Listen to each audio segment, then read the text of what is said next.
Hello everyone, আজ আমি কাঁচা আলু দিয়ে একটা টেস্টি ভীষণই সফট টিফিন বানিয়েছি, সেটাই আপনাদের সঙ্গে শেয়ার করছি। এর জন্য আমি দুটো মিডিয়াম সাইজের কাঁচা আলু খোসা ছাড়িয়ে ছোটো টুকরো করে কেটে ধুয়ে নিয়ে মিক্সিং জারে দিয়ে দিলাম কয়েক টুকরো আদা, দুটো কাঁচা লঙ্কা আর হাফ চামচ গোটা জিরে। এবার এটার একটা পেস্ট বানিয়ে নিচ্ছি। আলুর যেহেতু নিজস্ব জল থাকে, সেজন্য আলাদা করে জল দিতে হয়নি। এবার এই পেস্টের মধ্যে আমি দিয়ে দিচ্ছি 1 কাপ সুজি আর 1 কাপ জল। এবারে এটাকেও আমি মিক্সিতে ঘুরিয়ে নিচ্ছি। এবারে এটাকে আমি মিক্সিতে ঘুরিয়ে নিচ্ছি, আর মিক্সিতে ঘোরানো হয়ে গেছে। এবারে আমি এই যে মিক্সারটা তৈরি হলো, এটা একটা বাটিতে ঢেলে নিচ্ছি। বাটিতে ঢেলে নিলাম। এবারে এর মধ্যে দিয়ে দিচ্ছি হাফ কাপ টক দই। টক দই দিলে টেস্টটা ভীষণ ভালো হয় টিফিনের। আর এতে দিয়ে দিলাম 3 চামচ আটা আর স্বাদ মতো লবণ। এবারে খুব ভালো মতো মিক্স করে নিচ্ছি 5 থেকে 7 মিনিট। আর খুব ভালো মতো মিক্স হয়ে গেলে, এটা একটু যেহেতু দই দেওয়া আছে, একটু ফ্লাফি হয়ে যাবে। তারপরে আমি এটাকে ঢাকা দিয়ে 10 থেকে 15 মিনিট রেখে দিলাম। এদিকে এটার সঙ্গে খাওয়ার জন্য আমি একটা চাটনি বানিয়ে নিচ্ছি সাউথ ইন্ডিয়ান স্টাইলে। তার জন্য কয়েক টুকরো নারকেল নিলাম, কয়েক টুকরো আদা আর কাঁচা লঙ্কা দুটো, আর খোসা ছাড়ানো ভেজে নেওয়া ছোলা আর বাদাম নিলাম স্বাদ মতো লবণ, খুব সামান্য পরিমাণে চিনি আর পাতিলেবুর রস, আর প্রয়োজন মতো জল দিয়ে এটা মিক্সিতে ঘুরিয়ে একটা পেস্ট বানিয়ে নিলাম। এবারে এটাতে একটা তড়কা দেব।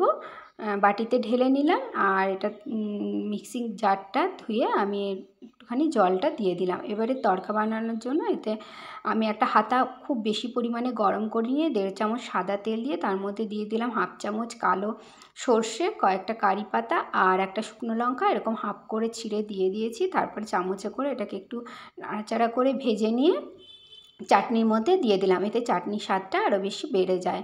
তো তৈরি হয়ে গেল সাউথ ইন্ডিয়ান স্টাইলের একটা দারুণ স্বাদের চাটনি, যা সব কিছুর সঙ্গেই খেতে ভালো লাগে। এবারে পেস্টটা, যে মিশ্রণটা বানিয়ে রেখেছিলাম, ঢাকাটা খুলে এতে দিয়ে দিলাম 3 ভাগের 1 ভাগ, চামচে 3 ভাগের 1 ভাগ খাবার সোডা। তারপরে এটাকে আবারও একটু ভালো করে মিক্স করে নিয়ে একটা এরকম ঘনত্বের ব্যাটার তৈরি করে নিলাম। তাওয়াটা আমি একটা ওভেনে তাওয়া বসিয়ে দিয়েছিলাম।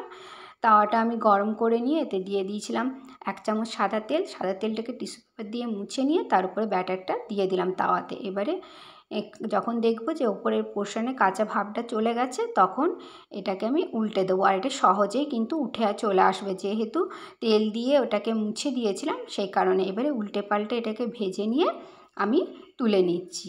এই একইভাবে আবারও, আর কিন্তু আলাদা করে তেল দিতে হবে না। এবারে আবারও ব্যাটারটা দিয়ে এরকম হাতার পিছনে করে ঘুরিয়ে দিলাম। তারপরে এটাকে উল্টে পাল্টে ভেজে আমি তুলে নিচ্ছি।